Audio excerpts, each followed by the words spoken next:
Greetings, everybody. Welcome to the January 13th, 2016 edition of the Midweek Update here on Rasslin with Redbeard. Now that the college football national championship game has been played, I've got two words for all my Clemson fans out there. Roll Tide.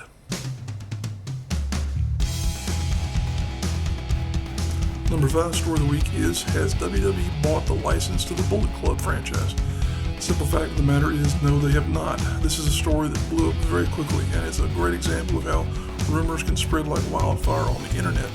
What happened was someone posed the question to Pro Wrestling Tees on one of their social media platforms whether or not WWE owned the rights to the Bullet Club name.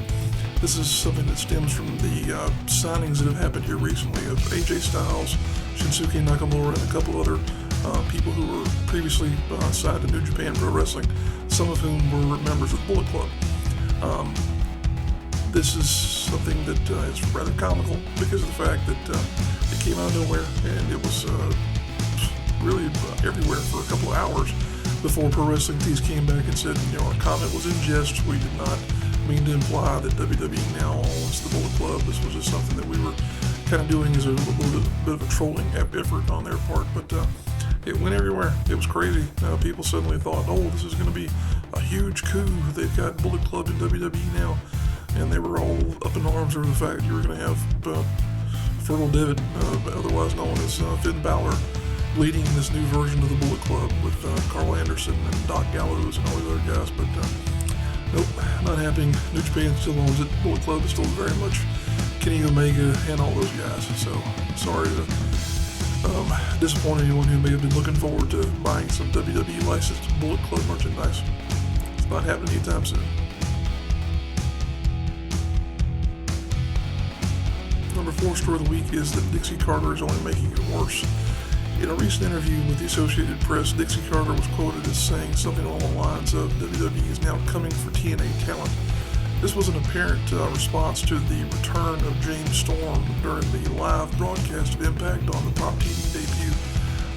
Caught a lot of people kind of by surprise because he had mentioned on social media that he wasn't near the tapings, that he was going to be coming in for some meetings and whatnot with TNA, but he had done a good job of disguising the fact that he was there.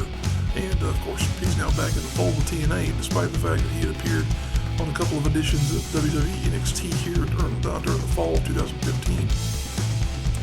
Dixie's comment in regard to WWE coming for their talent was a little bit laughable for a lot of reasons, but mainly because of the fact that it referenced a guy who really wasn't an employee of anybody at that point in time. He didn't have a TNA deal.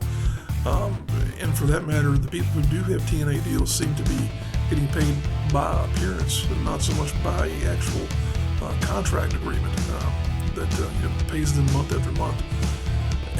It's one of these situations to where she really would benefit the company a lot by disappearing, going in the back, and just letting it go. She does not have to respond to these media requests. She can do like other business types do and have some type of a representative do it for them. But she seems to be one who enjoys the spotlight.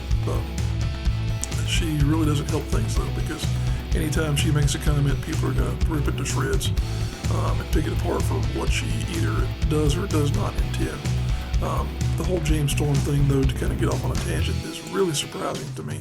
They have made some comments, or some comments have been made, I should say, in the wrestling media, that he received a lowball offer from NXT compared to money that he would have been making for TNA.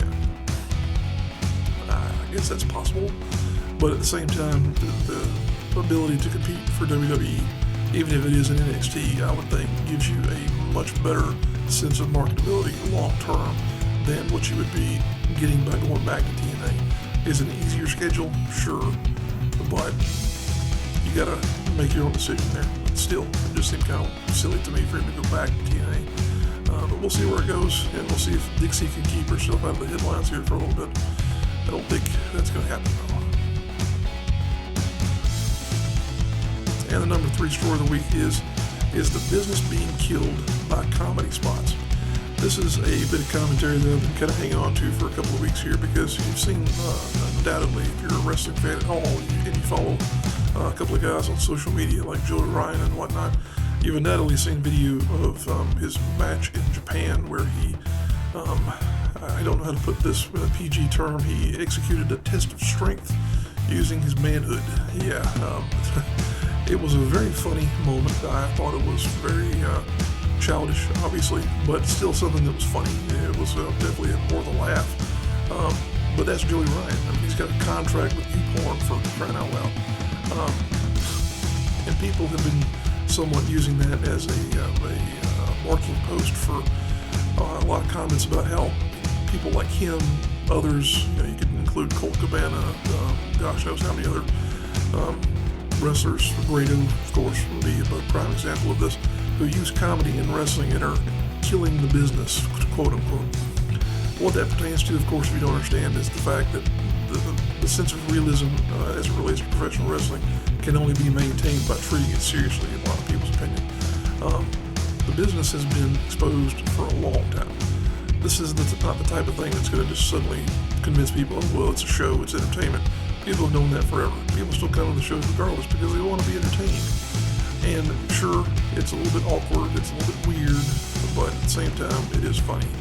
Come on, admit you laughed at that.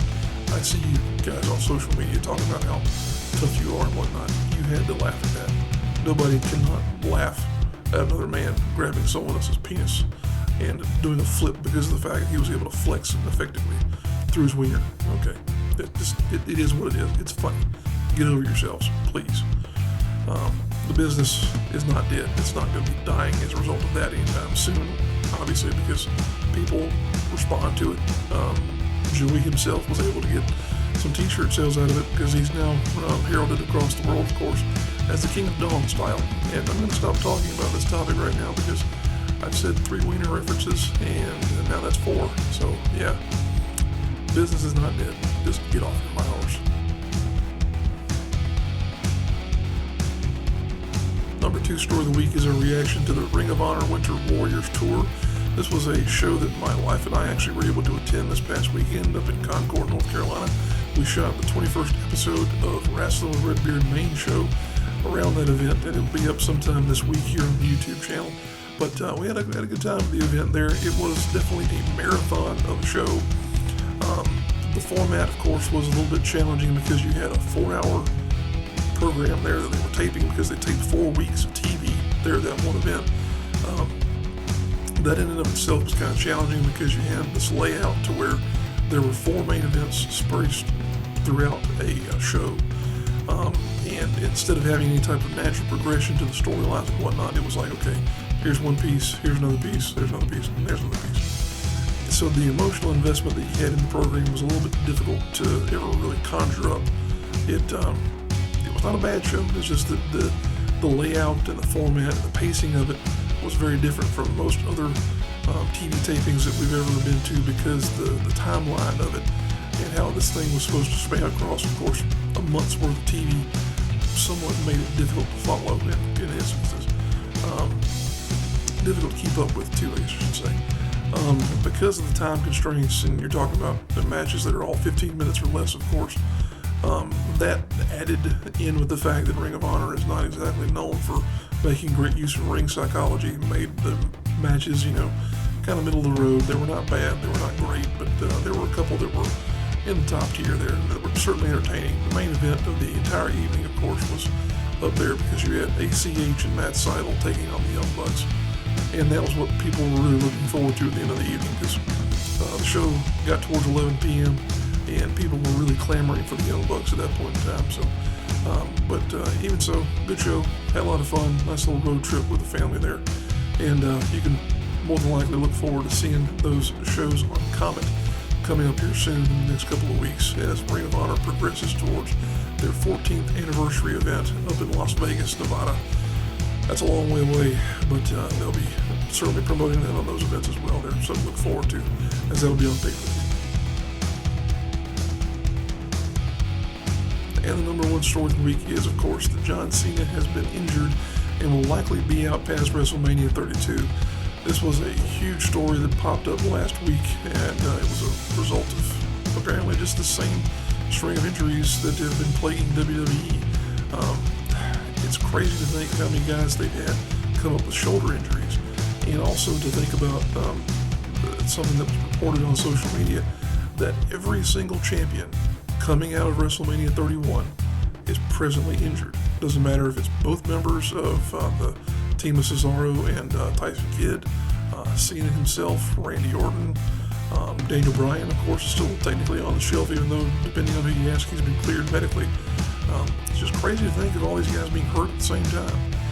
It's really unheard of, because now you're in a situation, since Cena is gone, that there's going to be a continued patchwork effort towards putting together what can only be hoped to be a salvageable WrestleMania 32 main event.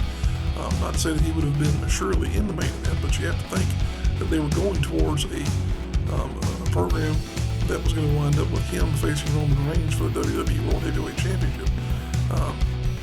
It's hard to say where they go now, but it's going to be a lot of Roman Reigns here for a good long while. I can honestly tell you that much. The progression has been now that the Royal Rumble is going to be, of course, the same traditional format where it's the 30-man Royal Rumble, but Roman Reigns has entered in the match, and now the match is for the WWE World Heavyweight Championship. So they have really started to have to pull some things out of the rear end, if you know what I'm saying, to try to get a workable solution to what they're going to have going forward. I think they'll be able to pull something kind of innovative out. I hope they do, because this is an opportunity for them to do something unique going forward. And it's just going to be kind of interesting to see where they go. And I think it could be kind of fun too, if they take the right moves and if they take the opportunity to build up some folks and to make some changes that can be thought of as progressive and really innovative as well. But that is WrestleMania. That is John Cena. We're moving on now to the point in the program where we like to talk about the local events and the stuff that's coming up this weekend. So let's go ahead and roll those posters for what will be happening near you in this part of the world, and we'll be back in a few moments to wrap up the show.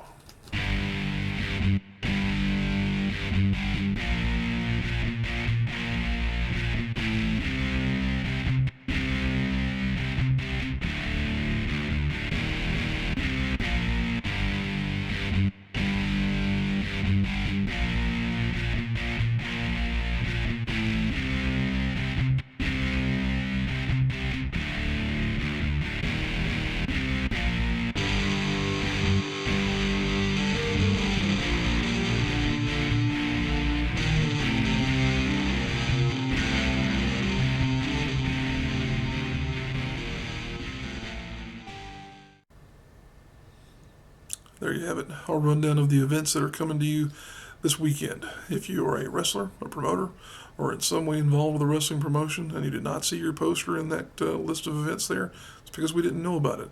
We do peruse social media quite a bit and try and keep ourselves informed as to what's happening in this part of the world, but we do miss things. That said, if you would like your poster to be featured here on the show, on the Facebook page as well, please send us a line. You can contact us via YouTube, email, Facebook, Twitter. Got a whole list of ways that you can get in contact with us. I'd be glad to get your poster out there and share it with the rest of the world. Appreciate you guys tuning in. If you enjoy the video, please click that like button. And if you enjoy what we've got on the channel, please go ahead and click subscribe as well.